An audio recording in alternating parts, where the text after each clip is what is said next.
Amigos, muy buenas noches. Arrancamos ya esta entrega semanal de La Disidencia.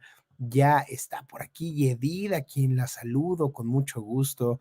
Ya anda en alguna de las plataformas y poquito a poquito se empiezan a conectar y le damos un saludo a nuestras diferentes casas, empezando por Alterno 180, a las redes de un servidor, en diferentes plataformas, también a nuestros amigos de Wow MX, donde mañana haremos retransmisión, y a todos los amigos que se van sumando de las diferentes redes. El día de hoy, ¿por qué le pusimos este título irónico, sarcástico o casi burlón de "y ahora quién podrá ayudarnos"? Pues porque vamos a hablar principalmente de la oposición que tenemos, lo que el papel que les tocó jugar en el Senado, lo que viene en el INAI, sin duda el asunto de Tamaulipas, estos periodistas que uno a veces ya no sabe a qué le juegan cuando el tema central tiene que ser pegar en un solo frente en toda la destrucción de instituciones que están haciendo de forma aceleradísima todo los cambios que se dieron en la semana pasada en diputados, en senadores, y de repente abrimos, o sea, si el presidente abre frentes todos los días, pues ahora también los abre la oposición, en lugar de ser afilados y golpear en un solo sentido, pues no, difuminan como pasó, parecería que la Ayotzinapa el presidente eran los migrantes, como parecería que otro escándalo que iba a meter en problemas al presidente era el atentado contra Loret de Mola, etcétera. A ver, han pasado, empezando el sexenio, la crisis de abastecimiento de gasolina por el combate al huachicol, que nunca fue tal. O sea, hemos desperdiciado una tras otra, tras otra, tras otra, y por eso decimos, ¿y ahora quién va a ayudarnos? Vieron la conferencia seguramente de esta mañana de los panistas, y estaban ahí algunos otros personajes. El día de mañana creo que van a estar en Aguascalientes, la plana mayor del PAN. ¿Qué van a hacer? ¿Qué nos van a decir? ¿Con qué nos van a sorprender? ¿Cuál es el plan para rescatarnos de todo este desmadre? Pues de eso vamos a estar hablando el día de hoy en este programa de La Disidencia. Yo soy Octavio Catalán y arrancamos.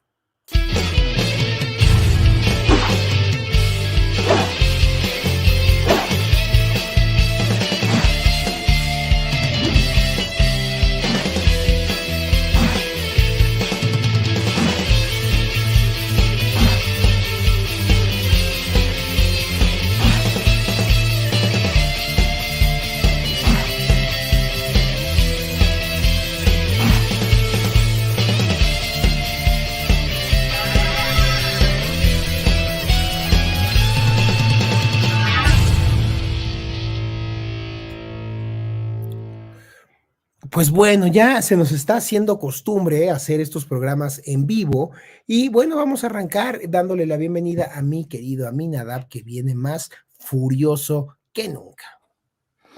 ¿Qué te pasa? Buenas noches a todos, buenos días. La verdad, Octavio, es que antes de que entremos a los temas serios, déjame decirte algo. O sea, el día de hoy es un día muy especial porque es el día en que el gremio de la construcción festeja el Día de la Santa Cruz. Entonces, hoy todos los que tenemos que ver con esa noble industria de la construcción estamos de fiesta. Entonces, les mando un saludo a todos mis colegas, a mis colaboradores y obviamente a todo el público que nos sigue. Oye, no voy a entrar en temas de la mezcla y del cemento y Sí, jamás hoy, bueno, las ¿hoy se caguamas, vale? oye, sí, además, hoy acuérdate que los bisteces hoy se voltearon con las palas de la mezcla, de los cucharas y todo Eso. eso, entonces así fue el día de hoy, pero bueno, tú no te dejes de preocupar. No, yo no me preocupo, pero entonces tengo que mandarle un saludo a, cómo se dice constructor en francés? No sé, en francés no sé. ¿No sabes? No, No, yo creo que sí no, sabes, mi sí, querido Minadab.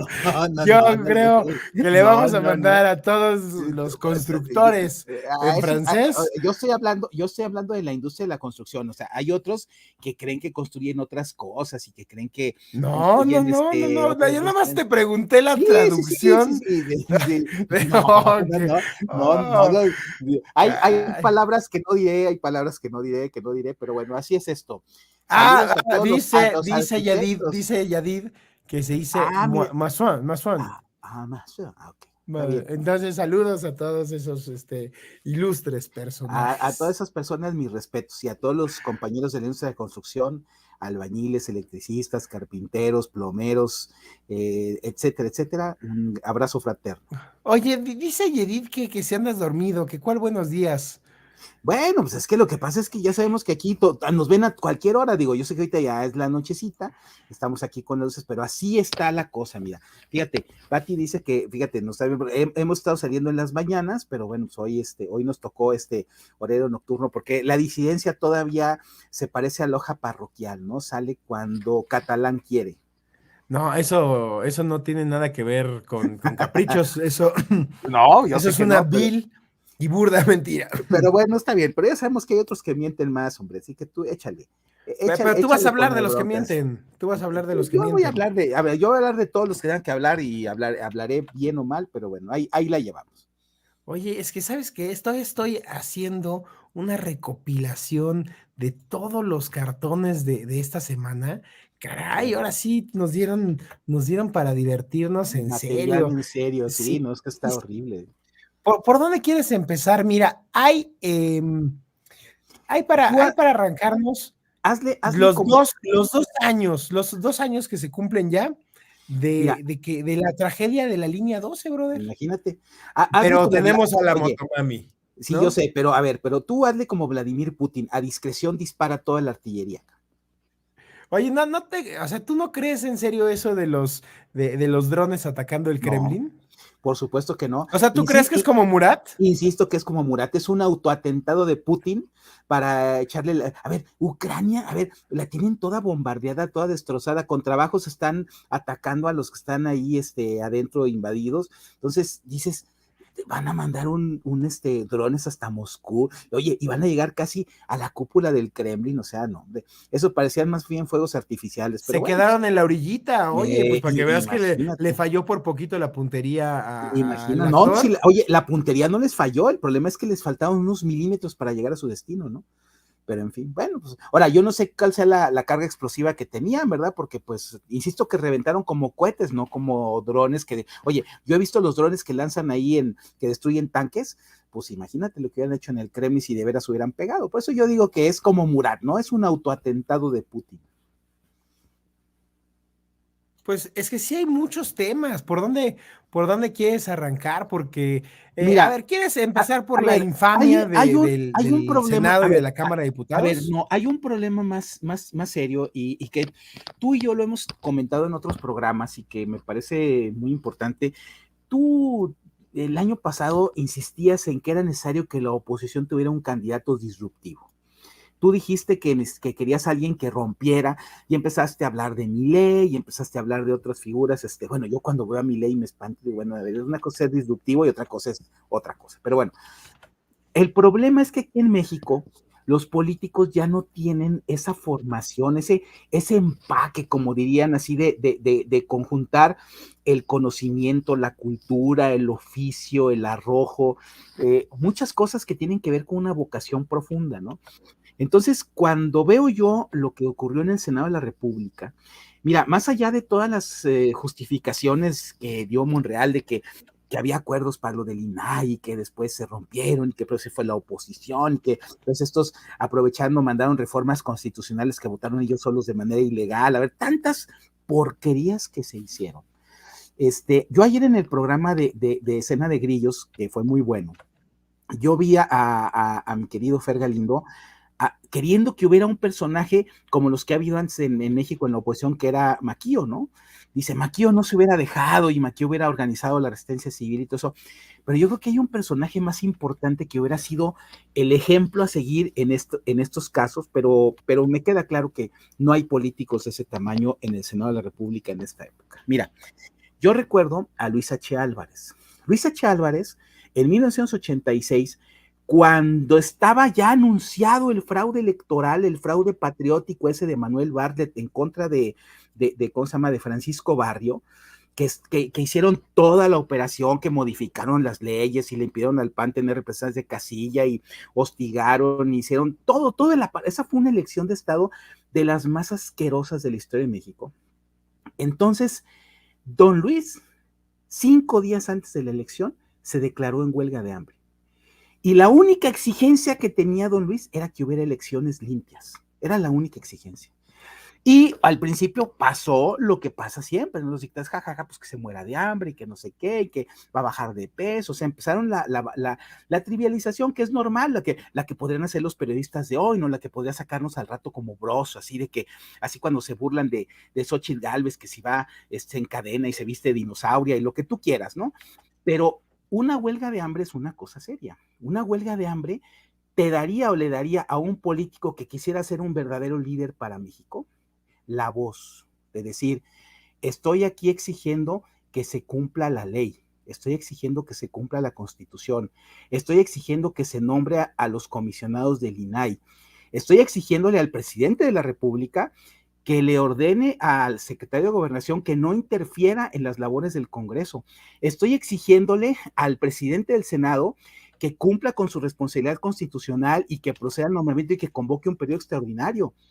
Y yo sé que ha habido casos, o sea, yo recuerdo cuando pasó esa huelga de don Luis, yo estudié las huelgas de hambre de Irlanda, cuando se murió Bobby Sands y otros más, ¿no? Que hicieron ahí la huelga, aquella donde Margaret Thatcher decía, pues que se mueran de hambre, fue un suicidio autoinfligido por inanición, pero sin embargo lograron transformar la relación entre Irlanda del Norte y la Gran Bretaña. O sea, evidentemente fue un golpe muy duro contra un autoritarismo inglés hacia ellos, como don Luis, que logró finalmente, a pesar de que levantó su huelga de hambre y se consumó el fraude, fue uno de los factores que impulsó el cambio político en México, como también lo impulsó Maquillo con la resistencia civil, y lo impulsaron algunos priistas que entendieron que no podían seguir manteniendo el control político, o los de la izquierda que se sumaban en las alianzas, o los ciudadanos que unos estaban en el periodismo y luego otros fueron los que organizaron los organismos electorales. O sea, todos hicimos algo para que hubiera democracia. Entonces, hoy lo que hace falta es ese símbolo, Octavio, y no lo tenemos.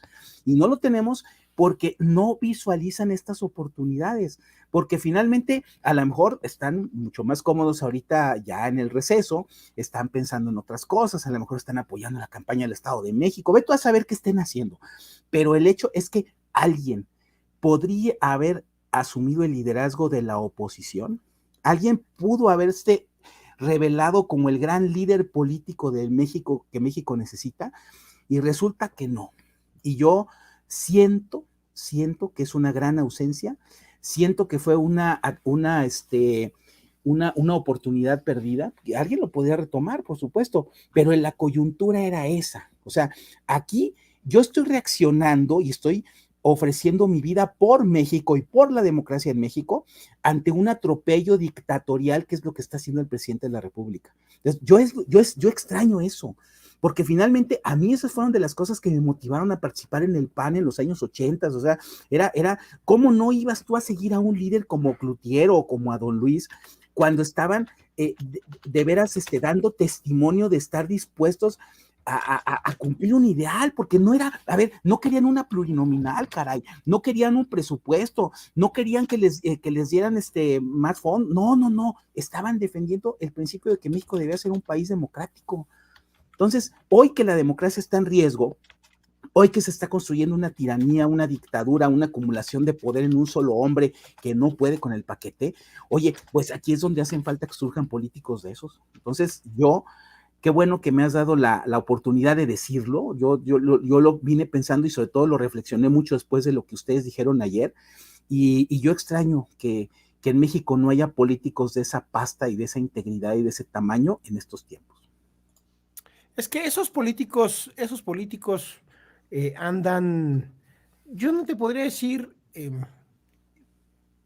que ya no existen, yo no te puedo decir que han desaparecido, pero sí andan muy escasos y hay que resurgirlos. Mira, yo tuve como consultor político, tú sabes que, bueno, pues yo he llevado ya una buena cantidad de campañas, tanto en México como en otros países. Y cuando empezábamos el proceso electoral del 2021, yo encontré a varios amigos políticos que yo conocí, pues cuando era prácticamente un chamaquititito, de esos que a mí me inspiraron y les decía, tienes que regresar otra vez, el país te necesita. y cuando regresaron a sus municipios y a sus distritos, las campañas que teníamos que hacer con ellas eran tan sencillas.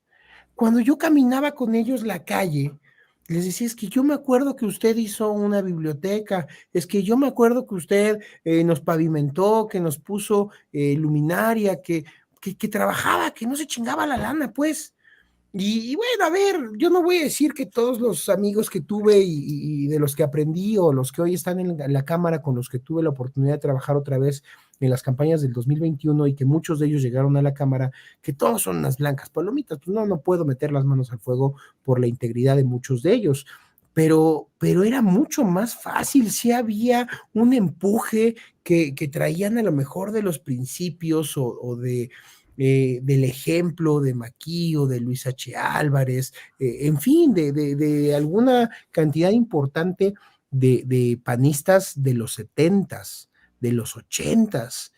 Y ese ejemplo se ha muerto. O sea, ahorita, caray, conferencias para defender que si la pesquisa por lo del cártel inmobiliario, Aminadab, yo creo que en otro tiempo hubieran dicho, pues hicieron pendejadas, que los juzguen, pues, y que Claro, dejen sus escaños claro. y que sean Mira, juzgados. Y ahí tienes no voy a decir más, al señor Krill diciendo, si se meten con uno, se meten con. No, cabrón, déjalos, a hicieron pendejadas, pues. ver, déjame decir algo sobre eso. Mira, yo lo primero que sí tengo que decir es que siento que este tema particularmente es un tema que está muy contaminado de política y de revanchismo político por parte del gobierno de la Ciudad de México. O sea, eso tiene que quedar claro porque tenemos que hacer un análisis objetivo. O sea, si hubiera en el proceso de gobierno, a ver, en el modelo de gobierno del PAN, que supuestamente es un modelo de gobierno humanista que se tiene que implantar en todos los lugares donde el PAN gobierna, etcétera, etcétera,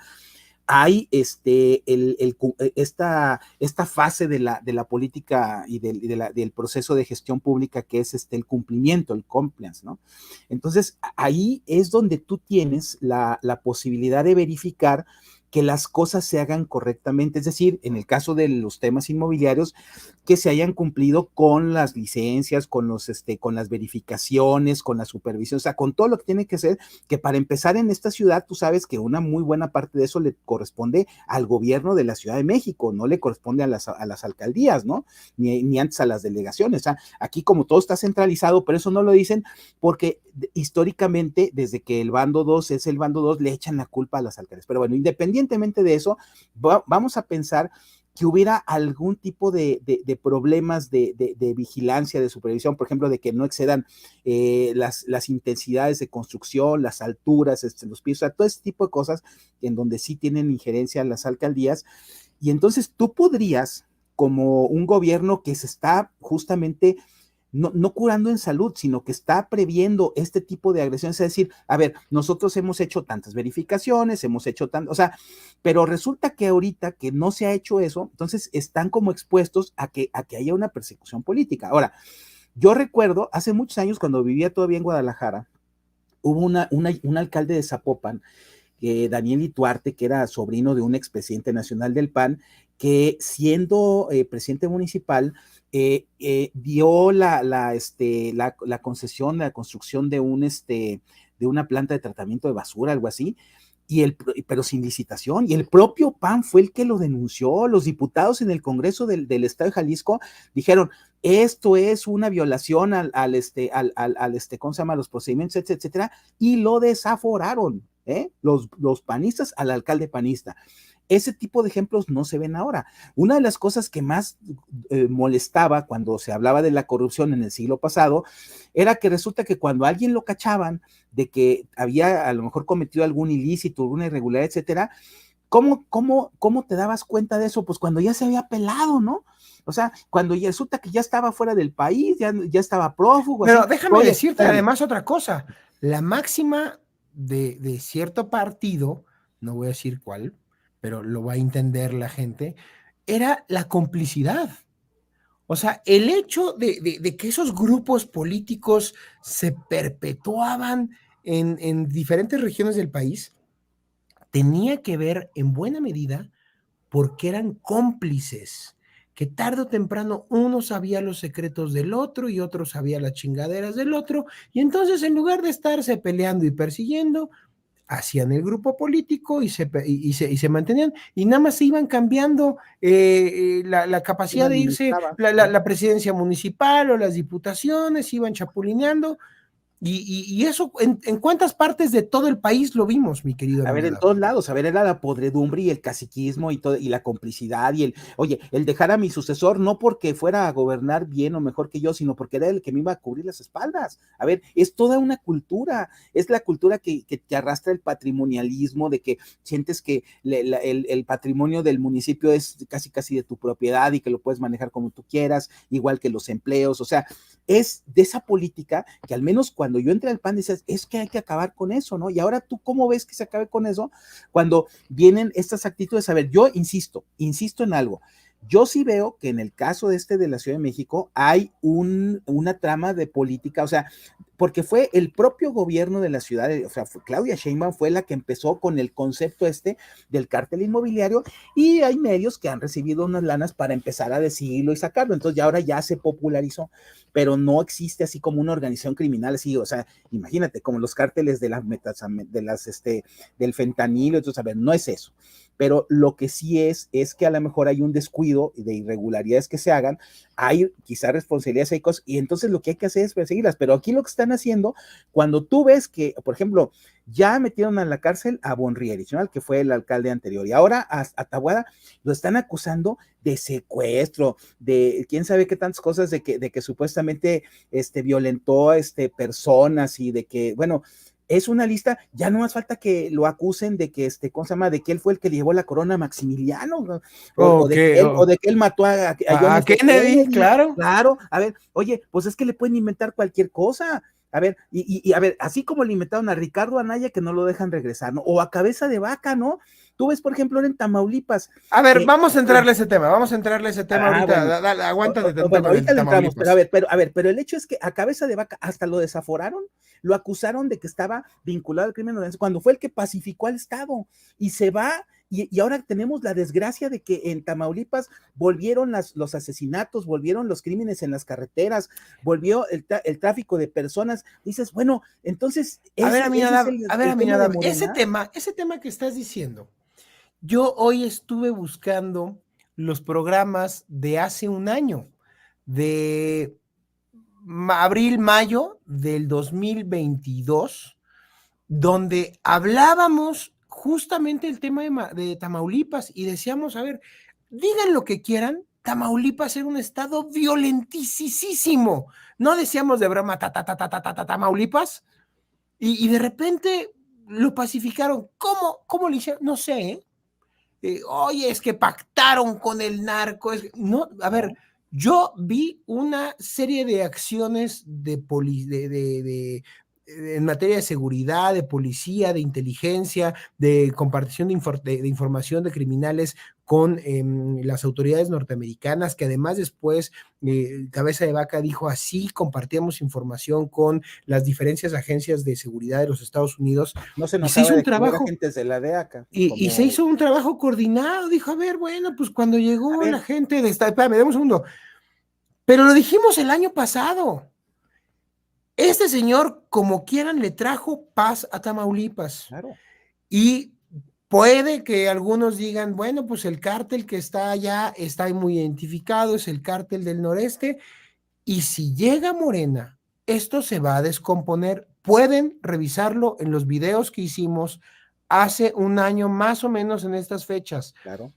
abril y mayo, y dijimos, no tenemos la bola mágica, pero va a suceder porque la primer magistratura de este país va y le da la mano a la mamá de un delincuente. Y cuando empiezas a ver cómo se barren unos cárteles y otros no, y cómo se enojan porque Estados Unidos toma a unos delincuentes y a otros no, pues te das cuenta muy claro dónde están los acuerdos. A ver, no hay que ser un pinche genio, carajo. Y lo Claro, dijimos, claro. Tamaulipas se va a descomponer si gana Villarreal.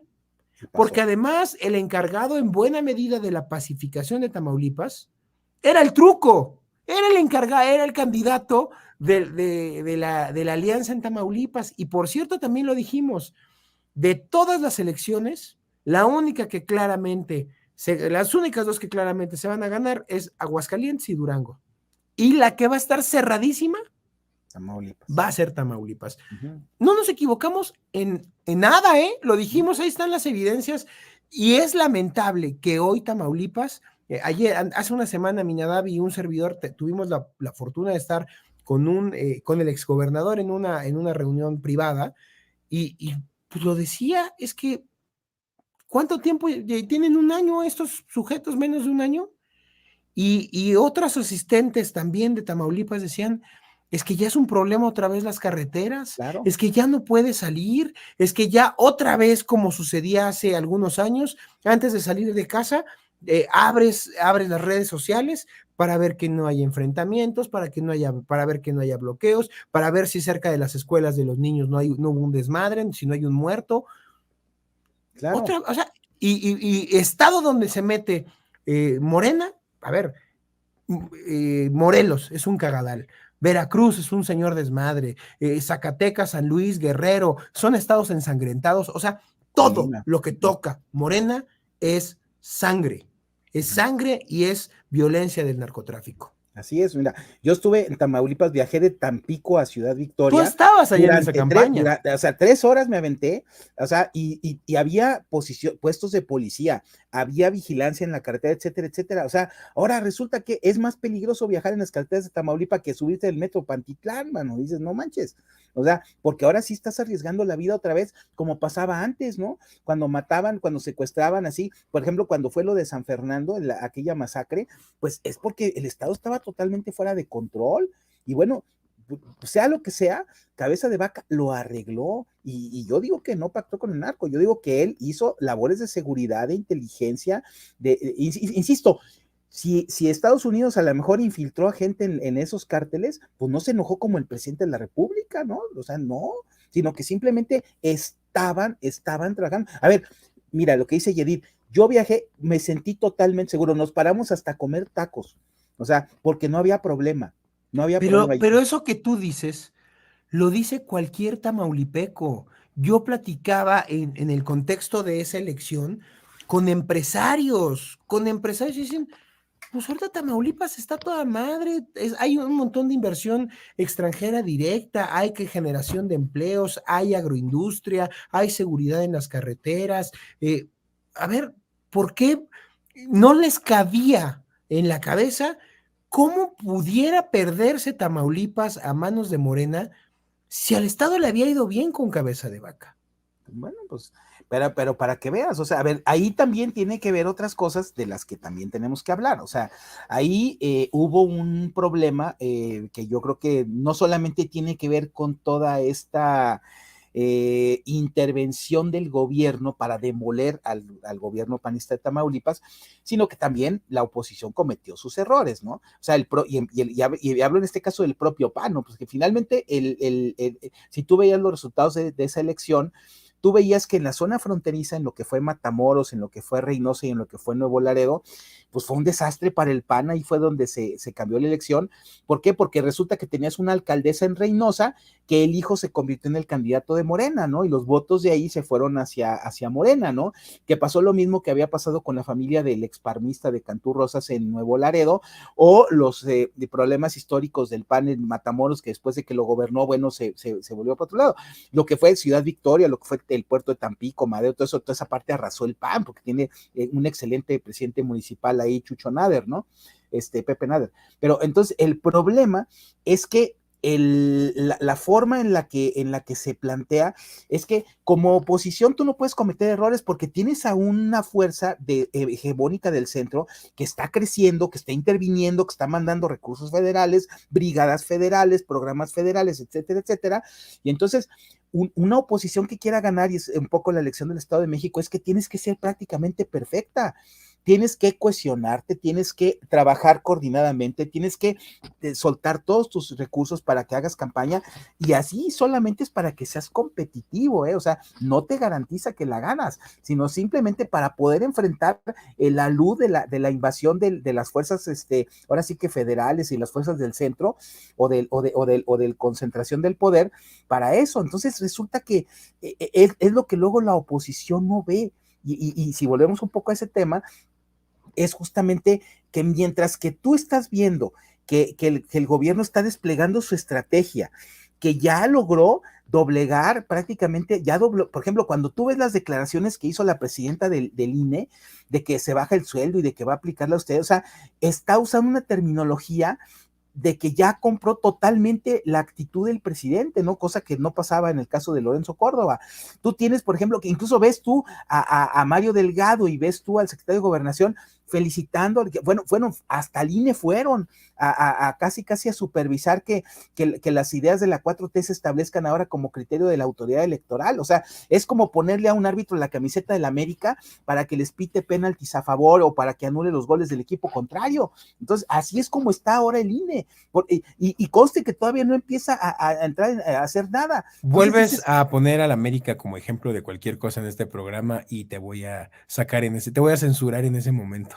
Pues si quieres censúrame, pero es que lo que pasa es que es lo más deleznable de este país, después bueno, de Morena. Siempre y cuando sea para mal, está bien. Después, claro, pues es que lo que pasa, a ver, es que lo que pasa es que, fíjate, así como es el poder maldito y el poder malvado del poder de la 4T, pues en el fútbol es el poder maldito de esos amarillos, ya para no decir nada, pues, pero bueno. Y los seguiré usando cuantas veces quiera. Oye, a ver, vámonos a las nimiedades. Primero, Échale. este lunes, esta semana es corta porque fue el día del trabajo, hoy es el día del constructor. En francés, mi querido Aminadab, esos que levantaron catedrales. Yo no sé cuándo festejen esos a los que tú te refieres, pero a ver, entrale. Y fíjate, el tribago dice que feliz día del trabajo. Voy a llamar a la policía. Va a llamar a la policía. Para los que no tienen idea de por qué va a llamar a la policía, pues ya anda circulando un video donde Mexicanos contra la Corrupción van y le dicen, oiga, usted vive aquí, ¿verdad? Váyase. ¿Quién es usted? ¿Qué quiere? Pues soy periodista. ¿De dónde? De Mexicanos contra la Corrupción. Tú no eres periodista, váyase. Oye, pero pues estoy en vía pública, cabrón. Voy a hablar a la policía.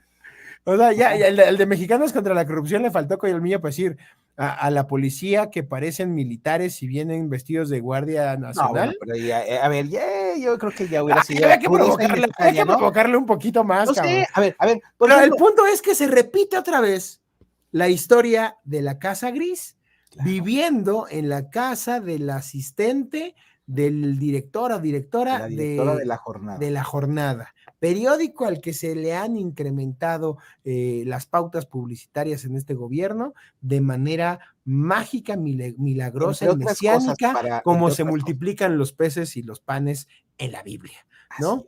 Así es. Y otra vez, viviendo en la casa de un contratista del gobierno que ha sido beneficiado, pero por si fuera poco, horas antes, la noche anterior, o sea, ayer, había salido un video, bueno, de Loret en Latinus, donde dice, bueno, pues es que los amigos del otro hijo, del otro tribago, de Andrés, pues se han beneficiado a raudales, ¿no? De muchas obras del gobierno federal, entre ellas lo que iba a ser el aeropuerto de la Ciudad de México. A ver, yo la verdad es que este tema en lo particular, ya, a lo mejor me sorprende más la reacción de José Ramón de este tribago que usted ve en pantalla, que le desea un feliz día del trabajo con sus empresas como Chocolate Rocío y sus cervezas. Es un gran empresario, seguramente por eso se puede dar esos lujos, Pero, ¿cómo reacciona el periodista? Por favor, así como vete, como asustado, como enojado, como yo creo que faltó poquito para que soltara un madrazo, ¿eh? No, a ver, espérate, y luego todavía, a ver, pero como aparte ahí sí hay complicidad, así como cuando tú dijiste hace rato que si lo tocan él, nos tocan a todos, pues acá es lo mismo, ¿no? Ya viste al tuitero ese, al Tolini o al Tolini, al Tontini o como se diga, lo están acosando a José Ramón, o sea, lo A este están pobre ángel acosando. de la A ver, democracia. si acosos vamos, a ver, el acoso a Ricardo Anaya, acoso a Alito, con todo lo que le hace Laida, acoso el que le hace el propio presidente de la República en las mañaneras a los periodistas críticos. A ver, las persecuciones políticas son lo propio de este gobierno y acá van y les preguntan, oye, usted vive aquí y uy, ya es acoso, ¿no? Lo han acosado, entonces, oye, qué barbaridad, ¿no? Acoso el que le hicieron a Lorenzo Córdoba, acoso el que le están haciendo a la presidenta de la Suprema Corte, acoso el que le hicieron antes a Medina Mora, acosos los que les hacen al propio Cabeza de Vaca cuando lo iban a desaforar o lo desaforaron, o sea, todo eso es lo que ocurre cuando o sea, cuando tú tienes, digo, finalmente ves la paja en el ojo ajeno, ¿no? Ay, no me vayan a perseguir, pero resulta que tú eres eres el familiar del máximo perseguidor que existe en México en el siglo XXI. O sea, ni la Inquisición era tan obsesiva. Entonces, digo, no puede ser. Oye, pero a ver, bueno, yo tengo mi comentario, mi reserva frente a estos asuntos de los hijos del presidente. Claro, a ver, siempre es una delicia ver que en la propia familia del presidente hacen sus chingaderas y los van evidenciando.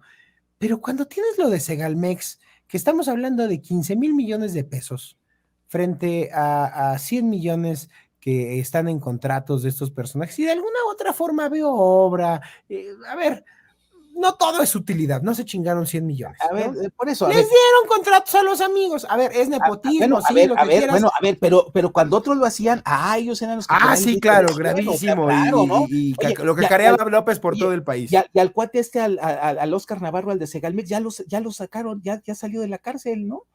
O sea, ya estuvo, ¿no? Ahora, nada más déjame decir algo de un comentario que mandó una compañera de Zapopan. A ver, a mí tampoco me convocan, pero yo por eso no estoy esperando a que me convoquen para participar. Hay que estar metidos en el partido, aunque no te convoquen, ¿eh? No te preocupes.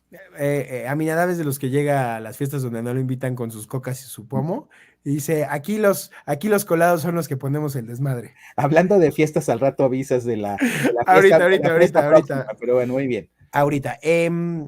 Pero, a ver, ya hablando en serio, otra vez, como si fuera la gran nota, lo que va a mover a México. Y ¿te acuerdas como Aristegui dijo, les tengo una gran noticia, y Peña plagió 3 párrafos de su tesis? No mames, cabrón, tenemos una ministra que se chingó la tesis completa y ahí Claro. sigue en el cargo, ¿no? Y nadie hizo tal desmadre. Pero bueno, este sí es un desmadre nacional e internacional. Pero yo no sé ya hasta qué punto ese periodismo que con estas pequeñas notas quieren hacer el megamayerismo, apagan las otras notas que son trascendentes. A ver, venimos de la jornada más negra del Congreso, venimos de una destrucción de instituciones brutal. O sea, lo que acaban de hacer es casi consolidar Venezuela, Mexizuela, cabrón. Sí, Nueva Y Caracas. salen con otra nota que en lugar de ir tirar todos los misiles para allá. Entonces a veces ya no sé a quién le están haciendo la chamba A ver, estos güeyes, cabrón. mira, qué bueno que tocas el tema porque es algo que hay que reflexionar. Mira, el Nada más vete periodismo. breve porque hay muchos temas y queda poco A ver, tiempo. el periodismo tiene la característica de que también es negocio, o sea, no debes olvidar eso, o sea, también están buscando en cómo venden, cómo consiguen publicidad, no se diga la jornada, ¿no? Que esa iba a lograr los beneficios, ahora sí que simplemente por su línea periodística. Pero, a ver, a mí durante mucho tiempo me ha preocupado la forma en que algunos periodistas, que son los que aparentemente son los grandes líderes de opinión de este país, la verdad de las cosas es que tienen un criterio mutante. Déjame explicarlo rápido. Hace muchos años, Denise Dresser fue a una reunión plenaria de los diputados del PAN allá en Sonora y empezó así como un rollo que traían, es que quién mandaba en México, si la Cofetel o Carlos Slim, y que quién mandaba en México, si la Comisión Reguladora de Energía o Emilia Azcárraga, o sea, así no me acuerdo cómo traía el rollo, pero sin embargo ella dijo algo, dice, si ser demócrata es impulsar a Vicente Fox, yo soy demócrata, si ser demócrata es estar en contra del desafuero de Andrés Manuel, soy demócrata, si es demócrata que haya alternancia y quejarse del fraude electoral del 2006, soy demócrata. Entonces, a mí lo que me quedó claro es el carácter mutante, ¿no? O sea, en un partido político, cuando tú tienes principios o cuando tienes ideas políticas claras de qué es la democracia, qué es la división de poderes, qué es la participación, qué es el orden político, todo eso te da una consistencia que luego los periodistas no tienen. Yo a veces lamento que estas visiones a veces muy protagónicas, pero sobre todo hechas en función del calor de la coyuntura y no de una consistencia, empiezan a llevar a la gente por diferentes caminos, ¿no? O sea, no hay, yo veo, por ejemplo, hay periódicos, concretamente lo digo, el Reforma, que es un periódico que tiene una tendencia a destruir las instituciones, ¿no? O sea, posiblemente sea crítico y posiblemente sea de los que hace investigación y que saca a relucir problemas, errores, de eso no lo critico, pero muchas veces también es alguien que es antisistémico, ¿no? O sea, finalmente también apuestan al desorden. Y entonces, yo lo que veo es que en estos casos, a mí me llamó mucho la atención que en estos últimos días, cuando hay acciones de la oposición, por ejemplo, el encadenamiento que hizo Xóchitl Gálvez ahí en el Senado, pues resulta que sale a criticarlo López Dóriga, ¿no? O sea, bastante fuerte, ¿no? Entonces eso me recordó el programa aquel que hizo Televisa de entrevistar a Ricardo Anaya, en donde colectivamente casi nomás faltaba que fueran caníbales y se lo comieran. O sea, tú estás viendo que yo puedo entender pues que los intereses de la televisora sean, vamos a ir quedando bien con el próximo gobierno, pero a mí sí me llama la atención que siempre al que destazan y al que ponen es al PAN, ¿no? Porque a los periodistas los tratan bien. Entonces, esa tendencia que existía desde antes y bueno, que esa es sigue percepción tuya, mi querido. a ver, ¿Por qué a Lito le han puesto unas yo sé, madrizas de yo lo sé, aquellas? no, por eso, yo estoy hablando de ese caso porque, bueno, y en el caso de Alito igual, pero déjame decirte, yo lo que veo es que no hay, por ejemplo, una crítica. Hay en el caso de la prensa, yo veo, por ejemplo, que sí han tratado, por ejemplo, el tema de Segalmex, sí han hablado de la violencia y de los casos de violencia, etcétera, etcétera, pero sin embargo, no se han metido con los personajes. Por ejemplo, las declaraciones que hizo el secretario de Gobernación respecto a que no le tomen el teléfono y de que vamos a ir en contra de la Corte o de que no nombren a los del INAI, que ese sí es un tema muy serio, o sea, que hay una consigna de la Secretaría de Gobernación para destruir a una institución autónoma del Estado, un organismo autónomo. Oye, eso es una cosa grave, y esos son de los temas que obviamente no van a salir. ¿Por qué? Digo, yo no digo que estemos o hayamos regresado a las épocas de la prensa vendida, pero yo sí veo una prensa que está como autocensurada, una prensa que evidentemente, pues sí, o sea, mantiene una apariencia crítica, pero no se mete en los temas de fondo. Entonces, bueno, pues ahí está la realidad de que entonces luego los ciudadanos que son los que se están alimentando de ese tipo de información, es la que no le queda claro, o por eso no concibe o no capta que este país ya estamos al borde de la dictadura. O sea, ahí están los editorialistas y todo eso que lo dicen y ya. Tengo que darle la bienvenida a mi carnal, a mi brotherzazo. ¿Cómo estás, chiquitín? ¿Dónde está mi Poncho? ¿Qué onda, Tim? ¿Cómo andan? Qué gusto Bien, saludarlos. hermanito, ¿cómo estás? Hola, ¿cómo te va? Muy bien, perdón por interrumpir aquí abruptamente. Me mandaron a mí una liga y pues yo acudo al llamado. No, hombre, siempre es un gusto tenerte por aquí, tener siempre la opinión naranja, es favorable, cabrón. Le hace más plural esto, porque Aminadab luego dice, tú como no eres azul, también te pasas chingando todo el tiempo a mi querido Santiago Krill. Yo no he dicho nada, yo no he dicho nada. Hoy no he dicho, hoy me estoy quejando de otros periodistas, no de estos. Así que no te preocupes. Mira, ya tienes saludos pero bueno, de pero la lo banda, bueno mi es que, querido a ver, Poncho. pero Poncho ya lo que hizo es que ya seguramente tiene el carbón y la parrilla encendida, entonces adelante. Es correcto, aquí mi querido Aminadab, qué gusto verte ya desde hace, pues la última vez que convergimos que en uno de estos programas, ¿no? Aquí, no sé si fue en Cena de Grillos, esta es la disidencia. Así es, así es. Aquí nos vimos, aquí mismo nos vimos, mi querido Poncho. Pero no, bueno, pero en enero se saludaron, yo sé en dónde, yo sé en dónde se saludaron en persona. Oigan, a ver, vamos a darle velocidad porque nos quedan escasos 14 minutos para darle cranca a este programa. Ayer bueno, pues se cumplieron los 2 años del desastre de la línea 12 del metro, donde murieron casi 20 y tantas personas, ¿no, Aminada? Así es. Casi 30 personas y hasta la fecha no se ha arreglado esto. El presidente en una mañanera salió y dijo, en un año va a estar funcionando perfectamente, van 2 y esta madre nomás no, y todavía no vamos pues, ni siquiera por las pruebas de arranque, bueno, Es que Slim no cumplió. Ya ves que el que lo iba a arreglar era el ingeniero Slim. Pero estás hablando del ingeniero, del que defiende al señor de la presidencia. A ver, el que se traga los tamales ver, de chipilín. Ese mero. Un día, el que compró los boletos del avión que rifaron, o sea, a ver, él dijo, yo no entiendo por qué, sigo sin, esas es de las cosas que nunca he tenido explicación. Un día dijo, con mis recursos voy a reparar la línea 12. Que es una declaración ominosa desde el punto de vista institucional. A ver, ¿con qué dinero, con qué presupuesto? A ver, espérame, ¿dónde están las licitaciones? Etc, etc, porque dijo que lo iba a regalar, ¿no? Pero bueno, el caso es que no ha pasado nada.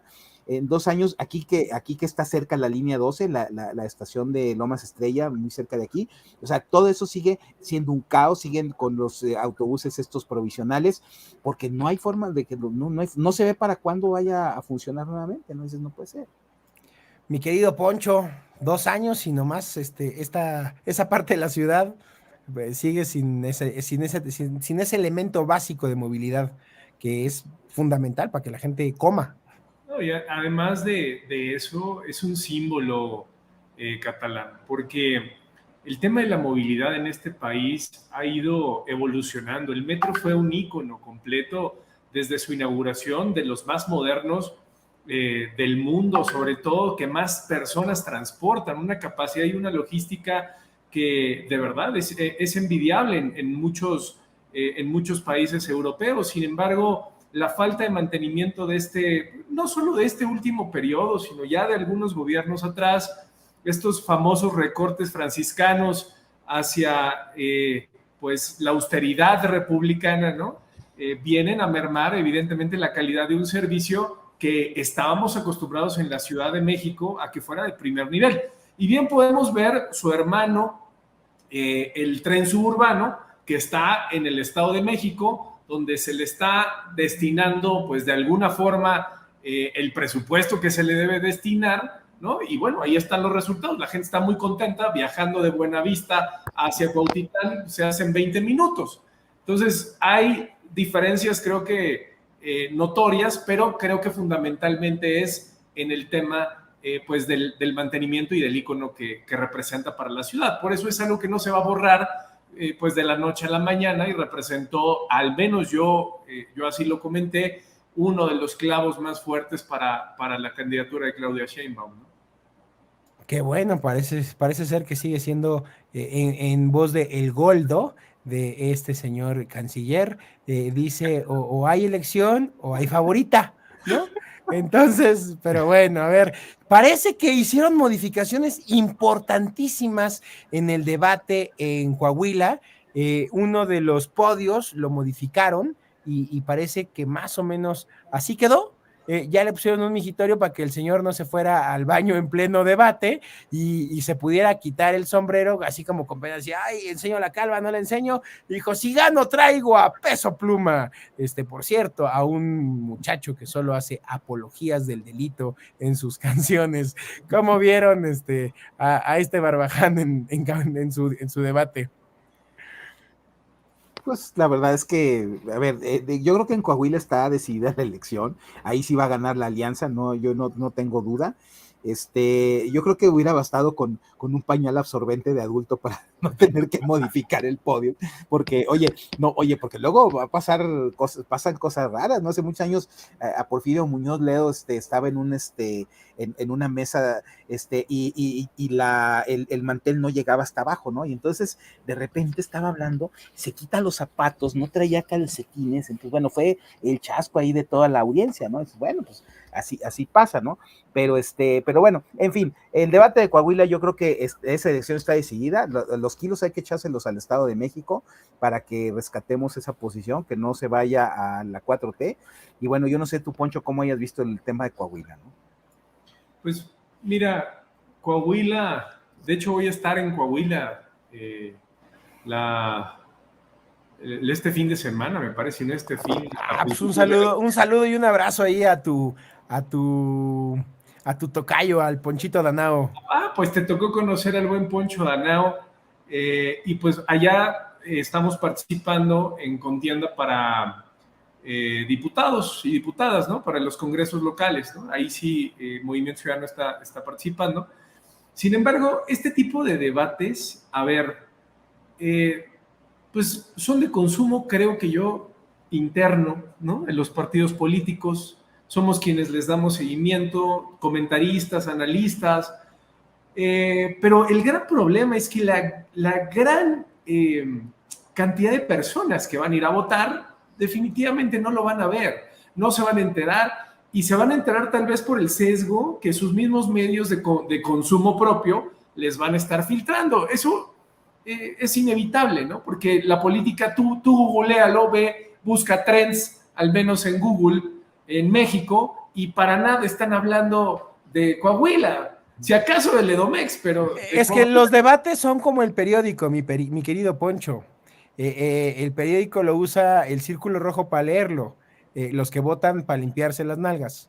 Entonces, pero, sí, pero a ver, los debates ya no tienen el impacto de antes, justamente porque y menos los locales. Ya cambió eso, ¿no? Y claro, pero lo más triste es que, pues sí, pues siendo estas elecciones así locales, bueno, son elecciones de aparatos, son elecciones de movilización, de presupuesto, y bueno, pues eso es lo que suele ser lo más determinante, ¿no? Ojalá que no sea de abstención, es lo único que espero.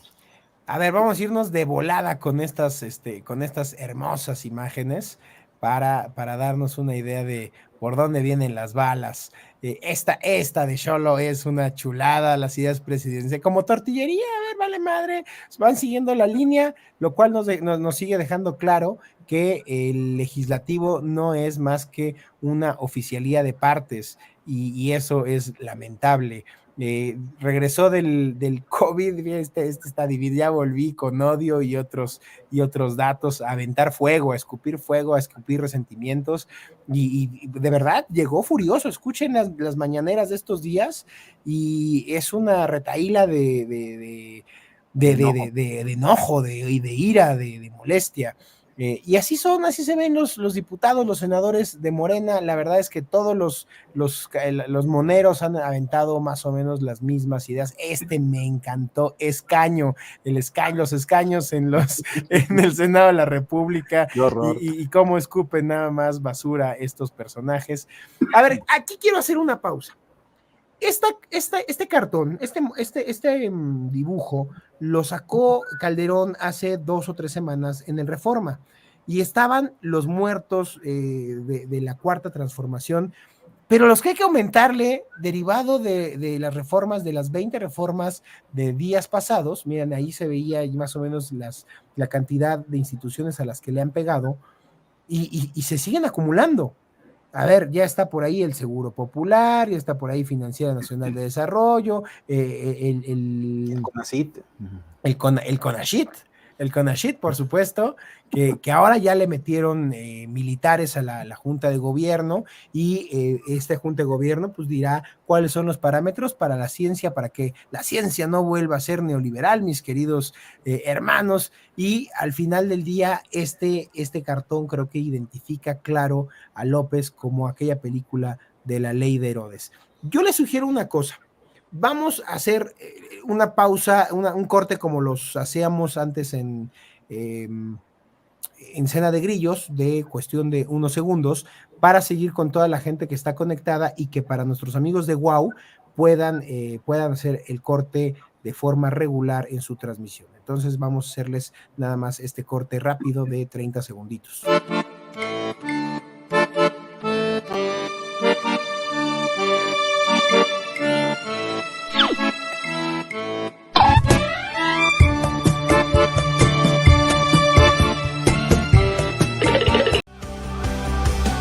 ¡Wow!